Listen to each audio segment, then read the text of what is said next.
بسم اللہ الرحمن الرحیم۔ السلام علیکم ورحمۃ اللہ وبرکاتہ۔ میں تمام حضرات کو اپنے اس چینل پر خوش آمدید کہتا ہوں۔ انشاءاللہ آج کی اس ویڈیو میں ہم رزق میں برکت کے لیے ایک مجرب عمل پڑھنا سیکھیں گے۔ تو چلیے ویڈیو سٹارٹ کرتے ہیں۔ بسم اللہ الرحمن الرحیم۔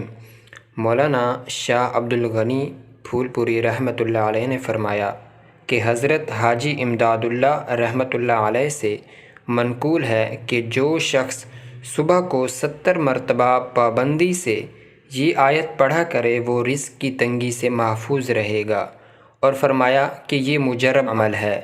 تو آئیے وہ مجرب عمل دیکھ لیتے ہیں۔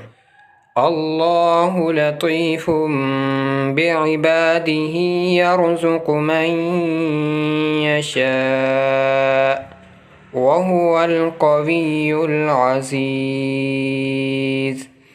اللہ لطیف بعبادہ یرزق من یشاء